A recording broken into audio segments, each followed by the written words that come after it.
Let us do it. All right, in 3, 2, 1.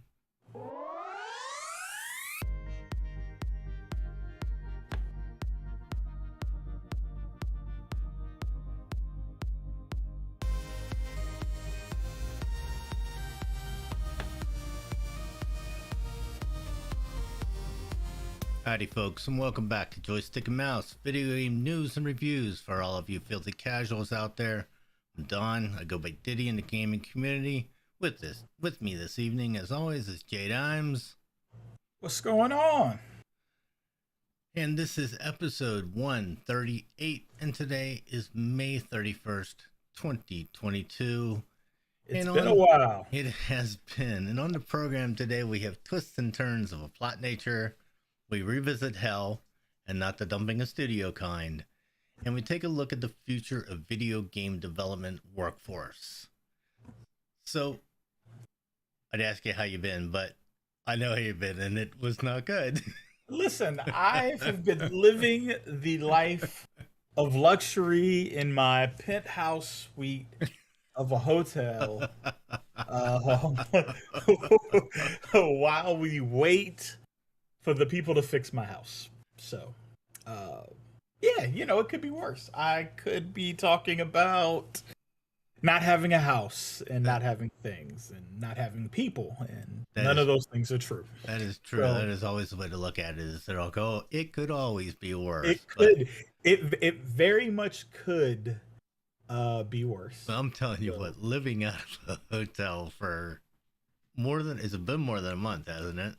It'll be a month at the beginning of next week, I think. So we checked in on May 8th. Oh, yeah. Free comic book day. So Will and I were driving back from Annapolis because we had gone up to Third Eye Comics for free comic book day.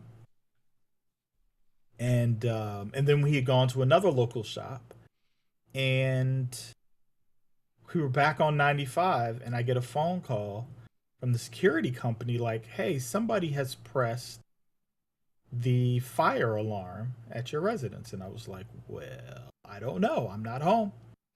So let me try calling somebody at the house and see what's going on. So I called Vanessa, and Vanessa answered the phone. And I think about the time that I called, she had just gotten out of the house. And she was like, yeah, there was a fire.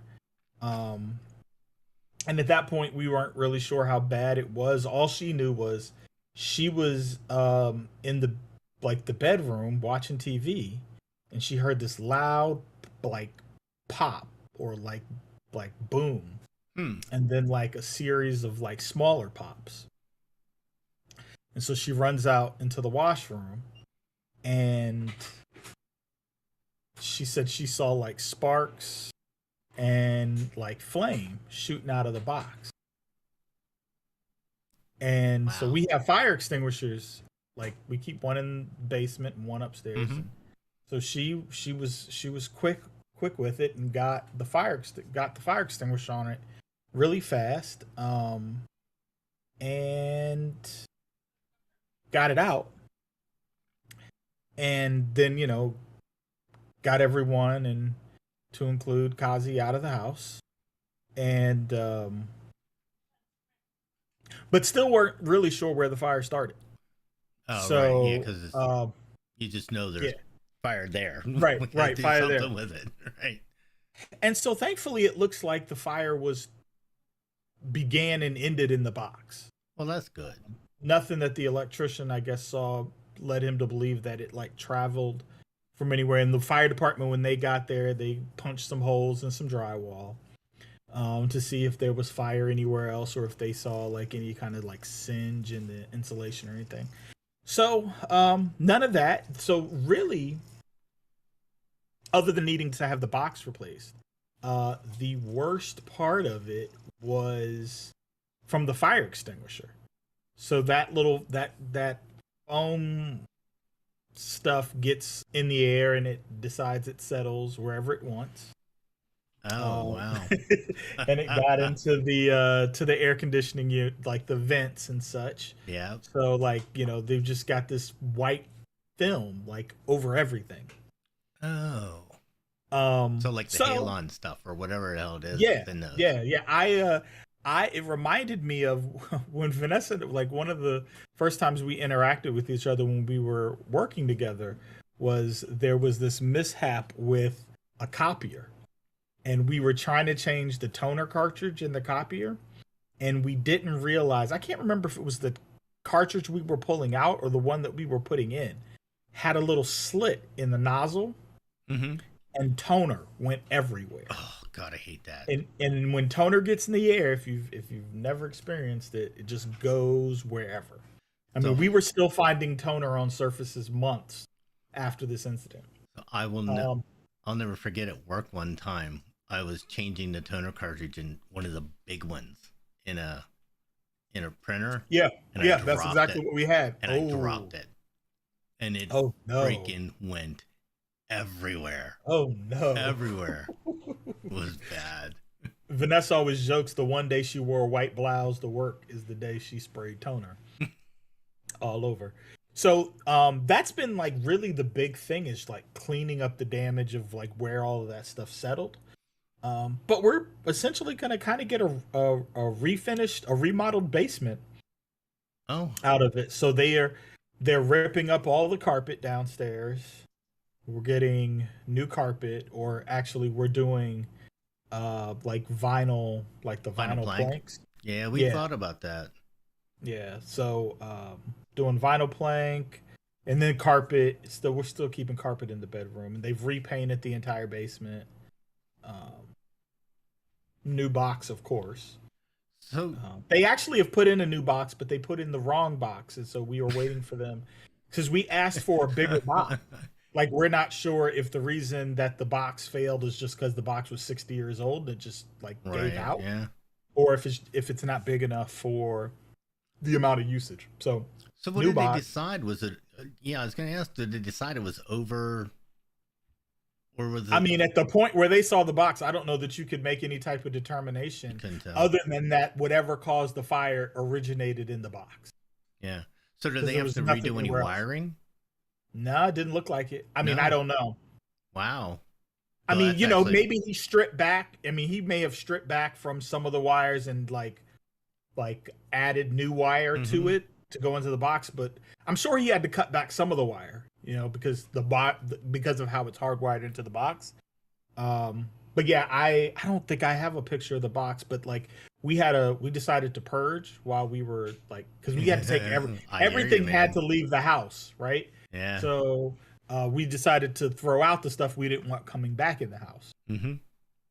And I'm sure there will probably still be more stuff thrown out and given away at some point. But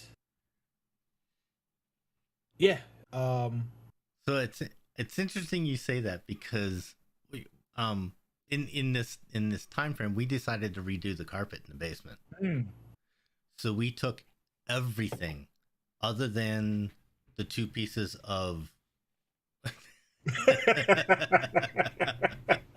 Beck Mrs. isn't Diddy for it. Beck does isn't not for it. appreciate the moving of everything out of the basement. I listen. So we took everything except those two pieces of workout equipment out of the basement and moved them up to the living room. Yeah. A lot of stuff is not going back to the basement. Did you all install the carpet yourself? No, we They had somebody wouldn't come move do the it. stuff for you? They would have moved. They'll move the furniture and stuff, but we didn't want anything that was in any of the book cabinets or anything because I have almost 1,000 CDs and there's Yeah. books and pictures and Yeah. Legos and Funko Pops and all kinds of stuff in them, and they just would have gone everywhere. So it was more of a we didn't really trust them to move it Yeah. type of thing, but they would have. Yeah, I moved 4,000 comic books out of the house. Yeah. So just carrying those those boxes of CDs upstairs. I went and got bankers boxes, sort of the same thing you carry Yeah. comic books in. Yeah. 1,000 CDs is really heavy. I'm not looking forward to moving those comic books back into the house. Like they're gonna come back into the house at some point, but I'm not looking forward. Yeah, so there's a lot of stuff not going back to the basement. Yeah. So yeah, that was an entertaining week. And then of course you're like, well, so what else should we decide to do? So we're gonna like maybe revamp the audio upstairs and get a Roku box and some other things. I'm thinking about getting a new TV, same size, but maybe getting something that does Dolby Atmos and 120 hertz. Yeah. Unfortunately, this TV, even though it's 4K, is not HDR, so it's. Yeah, so my TV does HDR. Oh well, yeah, it does HDR. Yeah. And it's a Sony Bravia, so it's never going to die ever. Nope. It'll be here 30 years from now. Yeah, I think my TV will end up in Will's room or our bedroom, one of the two. It's hard to put a 65-inch TV in one of the bedrooms. You could. It depends on how big your master bedroom is, you know. I don't think it's that big. Fair enough. Oh man. Maybe one of the kids will want it. That's possible. Well, they have the old TV now. We had move on up. A 55-inch that we gave them when we got this one. So, anyways, all right. Well, let's get into things here now that we've had our. Okay, so that's something. I'm glad everybody's all right. That's good. Yeah. In about 3 weeks, we may be back in the house. Living in a hotel's got. How many rooms do you have? 2? We've got 2. Yeah, that's good. Yeah, and they're good sized rooms. They got a grill outside, so I grilled for Memorial Day. Oh, that's cool. And they give you a little induction plate, and yeah, you know, we've probably eaten out more than we should, but. So speaking of grills, you will love this. So I moved my smoker up to the deck so that I could smoke it out back and it wouldn't cause the problems that it did when it was out front. Like people thinking everything's on fire. Oh yeah. So I moved it back there, but there's no cover for it. There's just a little cover that just goes over the smoker, but nothing over the cart. So I looked around. I couldn't find one. So I said, screw it. I'm just going to get a custom one. Oh, boy. The place I bought it from, nobody puts the height first. Nobody. It's always width, length, height, right? Width, length, height, always. Right. Nope. Height was the first one. So I put in height. So when I made the order, I had it, you know, like really long and really not very tall. So it came today. So basically I have a tabletop cover. Oh no. And it's a little irritating because when I saw the order, I noticed it and I said, crap. I went to their site and they have a little thing like enter a ticket for this order. So I like entered the ticket for the order, and I guess they didn't catch it or didn't do it. So yeah, I got it today. I would call them back and be like, listen, I tried to make a change to this order and you all didn't. We need to come to some sort of agreement. It's hilarious though. So yeah, I got a 15-inch tall. So are you going to try to get I threw it over top and it drapes down enough on the sides that it'll cover it for now. But yeah, I'll try to get another one. Maybe hopefully I'll get them to replace it because this won't do them any good. Yeah, fair enough. No, like send them back. All right, so let's get into this. I think you have the first one. Do I have the first one? It's Xbox, so. Of course I have the first one. In an internal all hands meeting with Xbox Game Studios employees, head of Xbox Phil Spencer said that he would recognize Raven Software's union.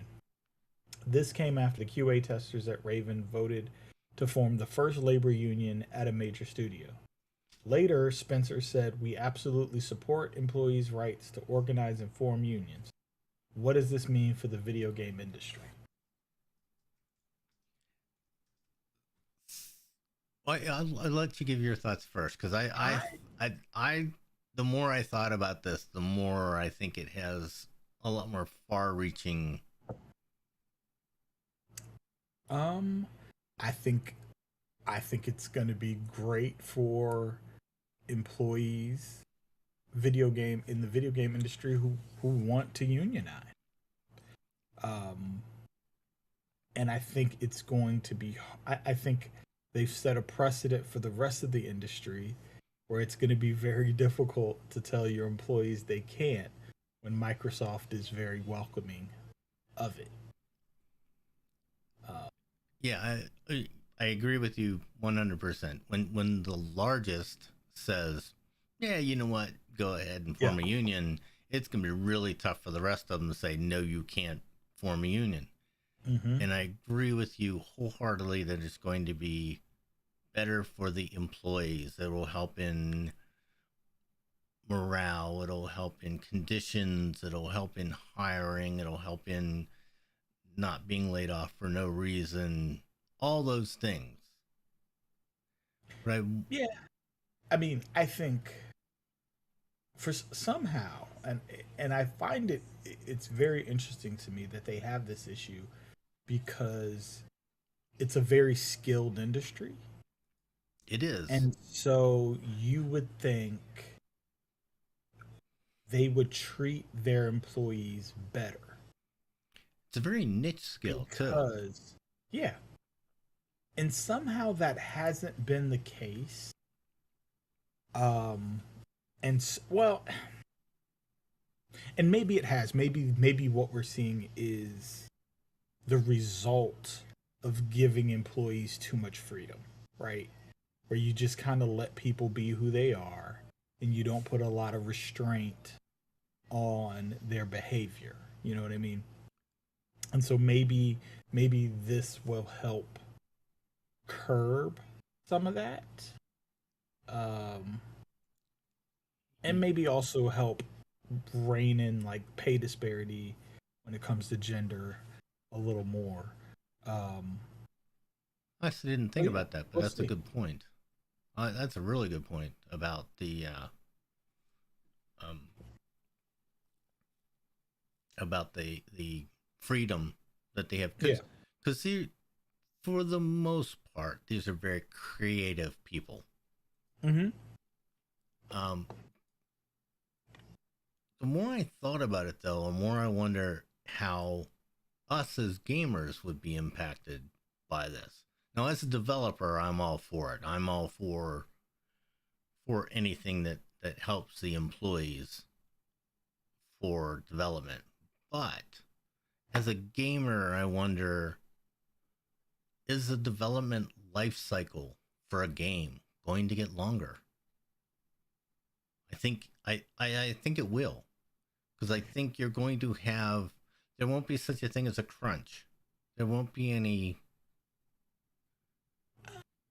12-hour days. There won't be, things like that anymore. No, I think those things will still exist. I think they will be. I think they will be better metered.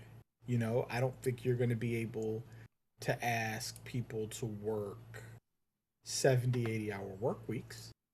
But I think you may still see some people that have to work 80 hours. I mean, you're still going to have instances where deadlines need to be met. I don't think that's ever gonna change. And so because of that, I still think you're gonna get the crunch. Maybe you're gonna get a better forecasted crunch, right? A better mediated crunch, Right. but the crunch is still gonna happen. So right?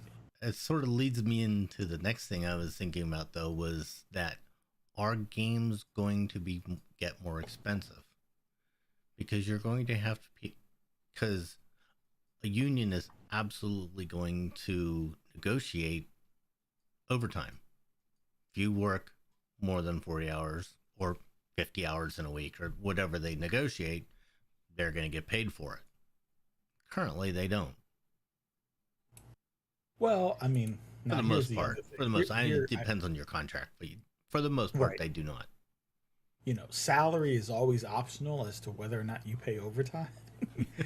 I don't know whether these folks are salaried or if they're hourly, um, but that might be something that might have to be bargained, right?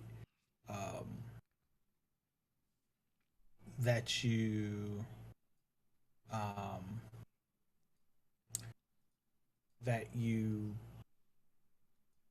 can only you can only require so much overtime before you have to pay an hourly rate, um, or something. Yeah, It, it will definitely give them more leverage because um, they are going to control larger blocks of the employee pool. So yeah, I think it'll be interesting. yeah. It'll be interesting to see what the ripple effect of this will be, but hopefully it's for the good. I mean, you know what? I don't think I mind paying a little bit extra for games if Yeah, I mean, if you can equate to me that me paying $5 extra for a game is truly going to help the quality of life for the employees, then I'm all for it, right? yeah, I think I agree It's with kind that. it's kind of like that argument. Um, it's kind of like that argument that Papa John's was making. I think it was Papa John's, about, well, to ensure to give health insurance to their drivers, they'd have to raise the price of a pizza $1.50, Yeah, $2. Well, I'll pay that. yeah, yeah. Like Raise it. that's equitable to me. If you're going to tell me that me paying that extra money means that they're going to get health care, like I would choose to pay that extra. Same thing for McDonald's, man. Like if the price of a value meal was going to go up $1, but because I paid that extra dollar, like they're going to have better insurance. Okay, that's fine. Yeah, unfortunately, those places are trying to squeeze every penny out for profit, and for the investor. So Yeah, it's all the and it downfall. is uh, it's unfortunate. Yeah, so yeah, I agree wholeheartedly with you. If I know that money is going to help the employees, then I'm all for it. Yep. Alrighty. On the last episode, we told you that Square Enix was selling off its Western development studios so they could concentrate on the ones that were closer to home. Well, that deal dropped, and frankly, Square Enix got hosed. For the paltry sum of $300 million, the Embracer Group got game studios including Crystal Dynamics, Eidos Montreal, and Square Enix Montreal. Embracer also purchased, included in that sum, the IPs from those companies, including Tomb Raider, Deus Ex, Thief, and Legacy of Kain. In all, it got more than 50 game properties and 1,100 developers for $300 million. Just for context, Microsoft got about the same amount of things. The ones from Square Enix don't have the quite the same punch Yeah, that they're the not the same ones. quality things. that that Microsoft got, but they paid $64 billion for it. That Yeah. this didn't come in the $3 to $5 billion range is just mind-boggling, and that it was only 300 million. Hell, I wish I could have found enough investors to do that, because that's nothing Yeah, in today's market. it really makes me wonder um how Microsoft didn't end up buying them. Yeah, if you knew it was only that going in, how Microsoft didn't even Sony, how Yeah. one or the other didn't jump in and say, "Oh, we'll buy it." Yeah, I wonder if Microsoft was concerned about like the look of monopoly, especially since the sale hasn't gone through already with um Bethesda. You know, not Bethesda, I'm sorry, with Activision. Activision, Like yeah. they've announced it, but it's still going through the regulatory uh things. But man, That's a possibility. it's like finding out they're selling Bentleys for $5 a day too late. I yeah, I hear you. Now, so there has been a little bit of uh of chatter, though, that maybe the video game bubble is about to burst. No. I don't Why? I Because don't people think are going so. back to the office? I don't think okay, so people are not playing as many video games as they were. There isn't any doubt about that. Uh Out and about doing other things. There isn't any doubt about that. I found the stat interesting, though, that um they're not it isn't that they're not playing the big games as much. Those still have the same, almost exactly the same amount of hours. It's the smaller games that are not. People aren't as likely to just pick something up and try it. I can I could understand that. So I found that really interesting. That Yeah, was no, that makes sense to me. that was a stat, but yeah, it does make sense that people aren't willing. Well, they don't have the time anymore, right? Yeah. That they're sitting around on a Saturday and not allowed to go do anything. So let's just try something. No, they can go do things, and when they do get time to play, they're gonna sit down and play Fortnite and World of Warcraft, Yeah. and They're gonna play their big hitters. yeah, don't get me started Um with World of Warcraft. I was just talking to somebody who was They're thinking about irritating starting to me. play World of Warcraft.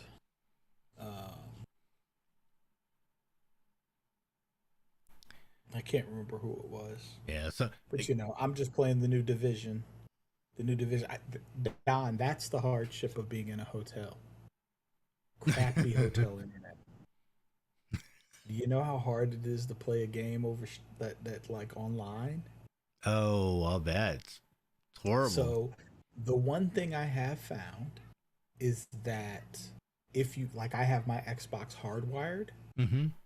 and you don't seem to deal with the same data speed caps over the hardwire that you do with Wi-Fi. But man, I was trying to download like an update for the division that they put out maybe 2 or 3 weeks ago. Man, it was taking forever until I hardwired it. Hardwired, it was like, whoosh. Yeah, it's great. You need Also, you need a more 5G hotspot. electronic device, right? More electronic devices need to put in the infrastructure or the software to recognize, like when you're in a hotel, you need to be able to accept that the terms and agreement through the web browser. I can do it on my Xbox, and that's one of the reasons I use a Fire Stick when I travel, because the Fire Stick will do that, but like a PlayStation still won't. Really?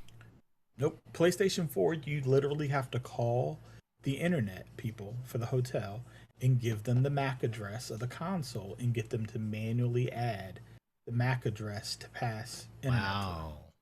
I did not know that. Yep. But yeah, for the Xbox, it just pulls up the little terms and Huh. agreement. And when it's hardwired, you don't have to do it at all. You only have to do it if it's Wi-Fi. Yeah. That's funny. Funny you say that. One of the things I've always started carrying with me when I travel is a Switch. Oh, like a hardwire switch? A network switch. Yeah, network Yeah. switch. Okay, yeah, Mm-hmm. yeah. Yeah. No, that makes sense. If I had thought about it, I would have brought my network switch with me. Instead, it got packed. Yep. Always carry a power strip and a network switch. Yeah, I don't know. I might buy another network switch. It might just go into my go bag. Alrighty. Oh, I have the next one too. Yeah. So, not a lot of money for that. I'm not exactly. Just Square Enix really wanted to dump it. Yeah, $300 million. Um, is not a lot. Not for what they got. Yeah. I'm interested to see if that includes Hitman. Like, I haven't seen that listed anywhere, but I feel like Hitman was done It was between Montreal. Eidos and Square Enix. Yeah. I can't imagine it wasn't. Let me see. Do they have the full list?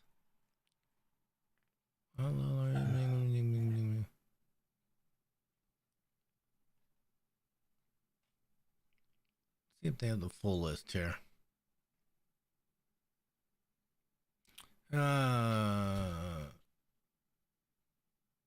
No, IO Interactive got split out. It has the Hitman. Oh, okay. No, that sounds right. IO Interactive.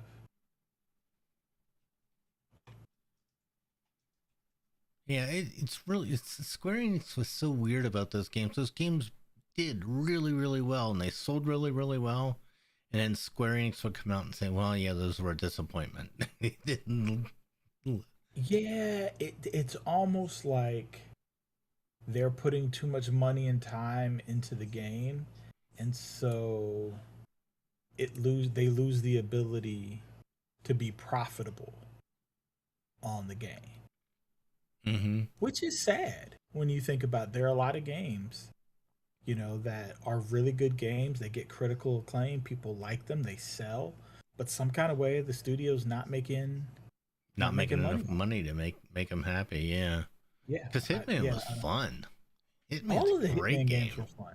All of the Hitman games since what was the first one that they brought back? I bought it on. I can't remember if it was on the 360 or the Xbox One. But it was like it was like the first one where like they let you complete a mission like a bunch of different ways. Maybe was it Blood Money? I can't remember. Maybe. I don't remember. I don't remember the names of them. Just Hitman 1, 2, and 3. Yeah, which game was that's gonna bother me? Because I played a lot of that game. It was so good. And I really think it was on the I've actually played through the last one twice. I played it once. Absolution is the game. Hitman Absolution. I played it once just going in guns blazing, and then I played it once trying to be as stealthy as I could.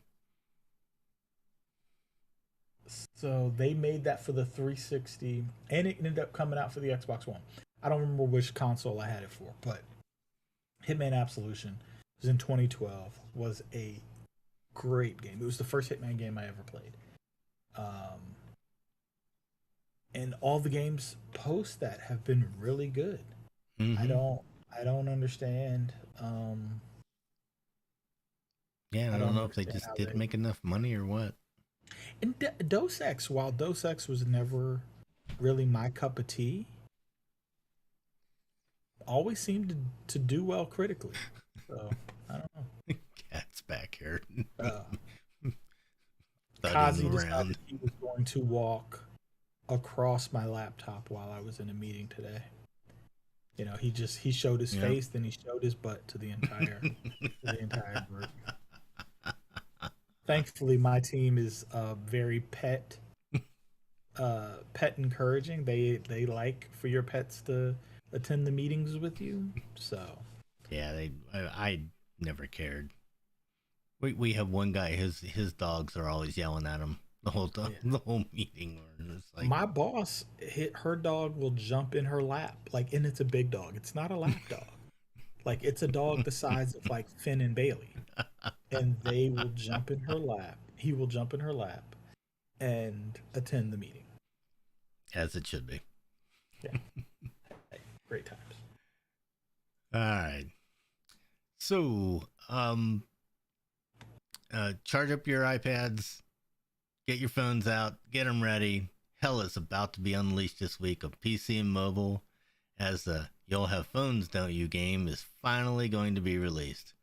Of course, I'm talking about Diablo Immortal. The game was infamously announced at Blizzard 2018 to a great deal of negativity and jeering and boos, and you all should all be ashamed of yourselves. Well, I played it at BlizzCon that year, and if you like Diablo, you are in for a treat because it is fun. It is Diablo in all its glory, and I will be able to sit in bed and play this on my iPad. I cannot wait. This game sounds like something's gonna get you in trouble, Dave. this, I so all the reviews that have come out recently have been that it's really good. Everybody says you should play it with a controller. Okay. I definitely we played it on phones at BlizzCon, and the controls were a little janky, but they weren't horrible. But I know that other games like that I've played on tablets and phones, you my problem is I always move out of the movement circle. So I'll be moving and I'll be like into the game and I'll move out of the circle and I'll just stop dead somewhere and then 50 guys boom, boom, boom, and you're dead. So that was always my problem. So playing with a controller definitely would be more helpful. But me and sitting somewhere having to wait for something or something, like waiting on your car or something, you can whip out your phone and play Diablo. That's gonna be great because Diablo is one of those games that just lends itself to it wholeheartedly. Yeah.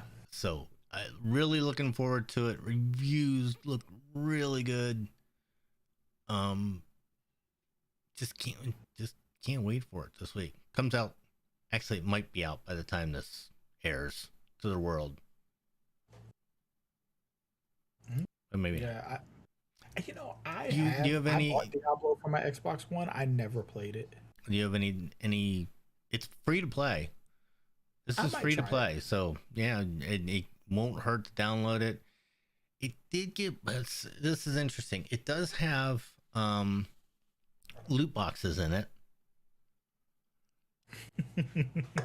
So it did get banned. Well, it didn't get banned. It got blocked in a couple of countries that don't allow loot boxes. Huh. I think mostly in Scandinavian countries, maybe a few in Europe. But so it does have loot boxes. It is free to play. You can pre-order it, and as soon as it's ready, it will download to your device. I have it set to go download on all the devices as it comes up. I think it's crazy that people are so upset about loot boxes. I don't understand. This isn't any different than buying baseball cards. It's exactly the same. You went to the store when you were kids and bought baseball cards or football cards. This is the same. It's exactly the same. Yeah. Sometimes people just find things to be upset about. Um, but yeah, I don't have a problem with it. So yeah, but who knows? Me either. Mrs. Diddy, But are I'll you gonna try play it. I'll Diablo try it. Remind me when it comes out. I this might need week? to come to your house to download it. Sure. Actually, we need to have that discussion anyways about getting together. But Yeah. beside the point, Diablo comes out this week. You're gonna play? I downloaded it. I'm prepared. Yes. That's a yes Did from she say Mrs. she's Diddy. already downloaded it? She has it pre-ordered to download. Yeah. Yeah. It'll probably play great whenever I buy my new iPad. So you're stuck in a hotel room. Have you tried Stadia or anything like that from there? No, I don't trust it as slow as this internet runs. Like the fact that I get a little division in every night. Yeah. And honestly, up until that update for the division, I really hadn't played a whole lot of video games. I Sitting haven't in the either. hotel. But what I have done is go down and make use of the hotel gym quite often. Well, that's good. It's very hot. The gym and the laundry share a space, so it gets nice and humid. You work up a good sweat, but I feel like it's been good for me. And so then I'll come back up and I'll play a little bit of Division before bed. But I'm a loud talker, so I typically don't play online with other folks just because I don't want to wake Vanessa up and Yeah. So get Yeah, I hear you. I hear you. That's the whole point of having the equipment in the basement. Now that we've gotten the new carpet and rugs and stuff down, we're setting it up for a workout area. Oh yeah, we even bought a new couch. Oh, nice. Yeah, man, it's gonna be a whole new space. Very nice. Space. All right, I think you have the last one there, Tim. Everyone loves a good plot twist. One where everything you thought and were certain of isn't. Well, in video games, what are the 10 best? We take a look at a Screen Rant list and see if they got it right. Oh, this should be very interesting. It'll be interesting to see how many of these games I actually played. So, without looking at the list, what's the first one that comes to mind? I'm going to be honest with you. I don't remember many games that I played that ended with like a big twist. I remember there was a twist at the end of the Division. The first game, like you thought Keener was on your side and Keener was actually the bad guy. I bet this game isn't on the list, but Spec Ops: The Line has a twist at the end. Yeah. And Spec Ops: The Line is one of my favorite video games. I think I told you and Alex many times that you all should buy that game and play it. I don't think y'all ever did. No, I never did. And it's always like $3 or $4 on Xbox and sometimes Steam.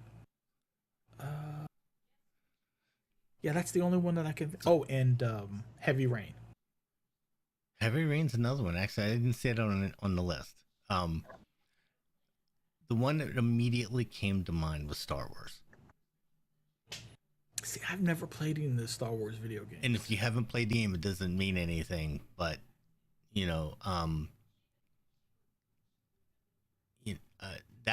that ending. Which Star Wars game? Knights of the Old Republic. Oh yeah, I never played. So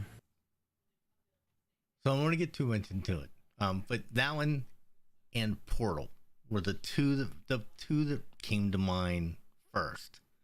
And then I started mulling it over in my head, and I was like, how the hell did I forget about Metroid? Yeah. And to me, to me, it's probably a toss-up between Knights of the Old Republic and Metroid. But because Metroid was just, it was before its time, and it was just so out of the blue that I was like, that one probably would take it for me. But so here's their list. Number 10 is Portal, which, you know, when number 10 is Resident Evil. Oh, did I put the wrong? Oh, let me look. Oh, geez.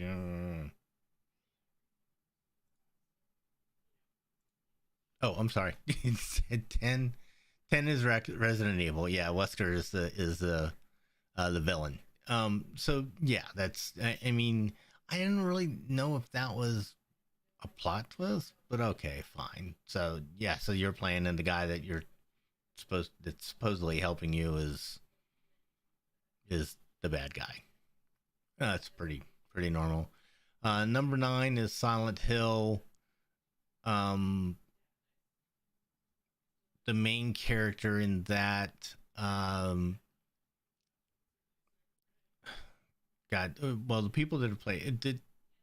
The main character, his wife, dies, and so he's on a mission of vengeance, and so he turns out to be a jerk. You do get yours. Next is Metal Gear Solid 2.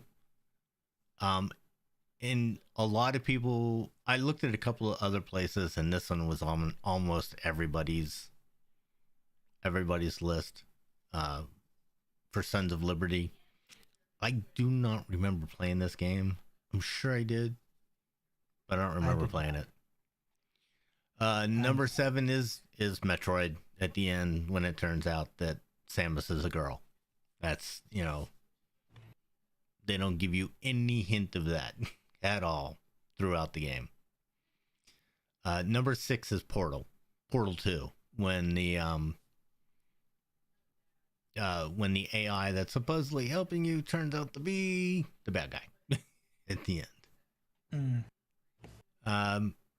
Final Fantasy VI is number 5. Never played it. Don't know anything about it. Nope. But again, the person that supposedly you're trying to help turns out to be the bad guy. I forgot about the next one, and now that I think about it, I'm like, yeah, that's a good one, and that is Fallout 4. So in Fallout 4, the whole point of it is you're trying to search for a guy who's supposedly dead. And you find out eventually that he's not dead, and he's controlling everything that is against you. So I forgot about that one, but it didn't but that was number 4 in the list. Number 3 is Castlevania Symphony of the Night. Never played this, so I don't know anything about it. Nope, never played that. Number 2 is Final Fantasy VII. I have heard about this. I've played Final Fantasy VII a little bit. I made no bones about Final Fantasy is not my favorite aesthetic ever. But apparently this is the death of death of Aerith in Final Fantasy VII. And number 1 was Star Wars Knights of the Old Republic. So in Star Wars and the Knights of the Republic, you are fighting against a character called Darth Revan. Mm-hmm. That is who you are trying to find and eliminate. He was a former Jedi that was turned to the dark side, and you're trying to find him.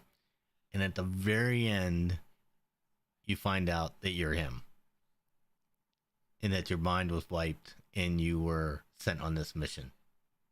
It's just a brutal plot twist at the very end of a game. It was great. It was excellent, and it's one of those times where where it reveals and you just gasp and you're like, oh shit.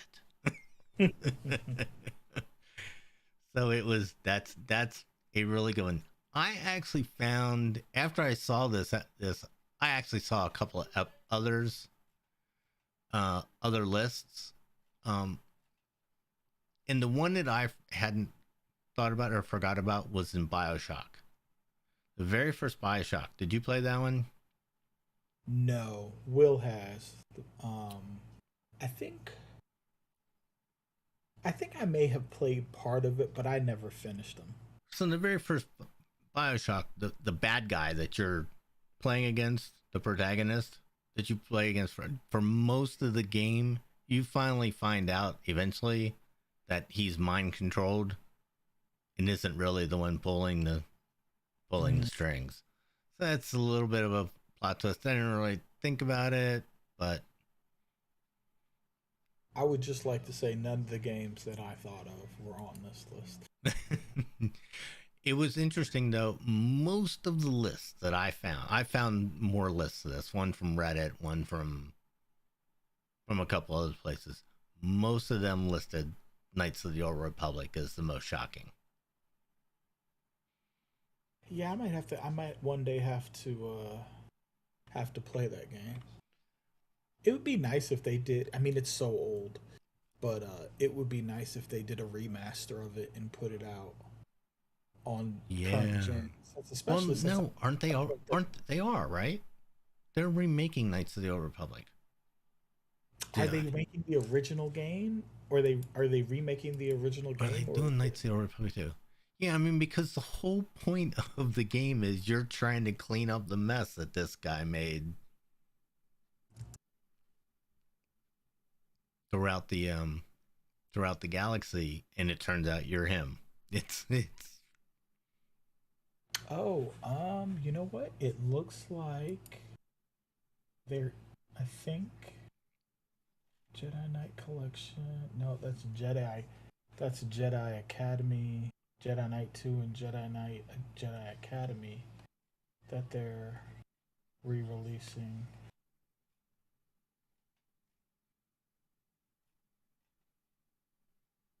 Yeah, I don't know. Oh, no, you're right. Um, but they're not making it for Xbox. They're making it for Windows and PlayStation 5. Hmm. Well, hopefully that changes. Yeah, that's almost got to be for me, that's a PC game. I'll play that on PC. Yeah, for sure. I mean, I'll play it on PC if I don't have the option to play it on Xbox. But it would be interesting to go back and play that. Because I think that's where the movies are going to go. Like, I don't think they're going to keep going forward in the future. I think they're going to go back and look at the past for a little bit before. I would imagine they got to give some backstory to it. So yeah, they'll have to go back some. Oh, well, that was all the stories I had for today. I would like to revisit something. I did a review for Tiny Tina's Wonderland a while back. And I was like, it's okay.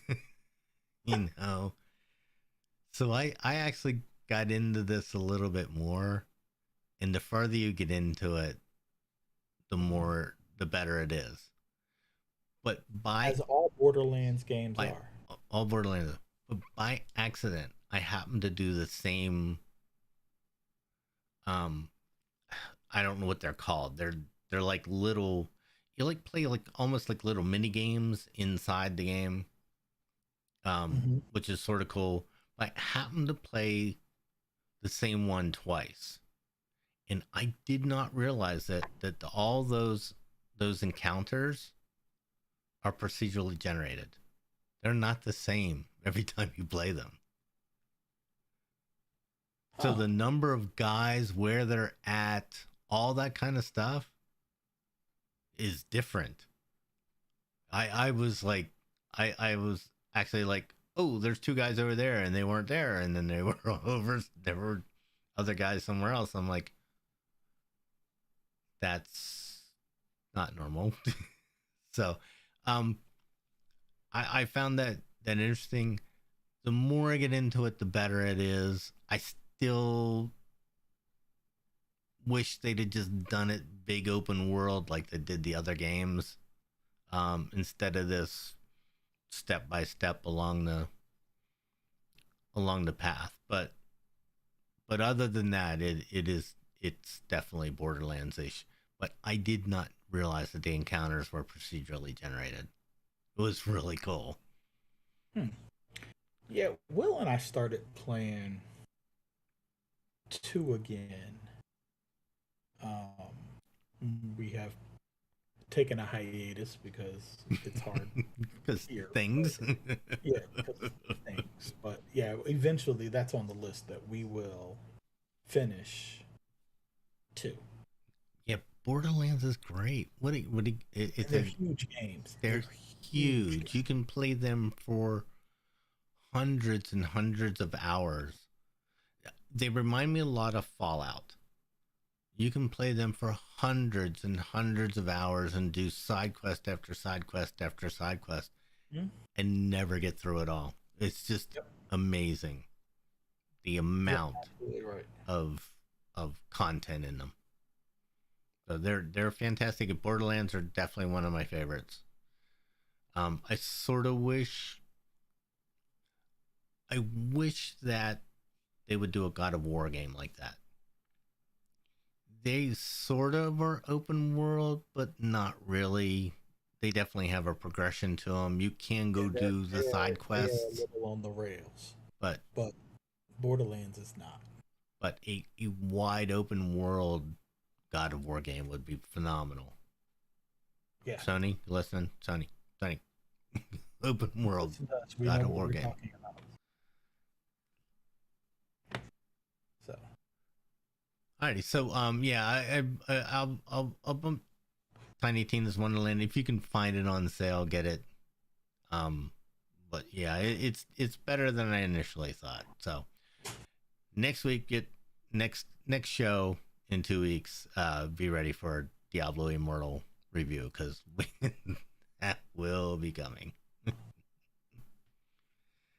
All right, and that's the show for tonight. So until next time, Tim, take it easy. All right, and see you later, folks.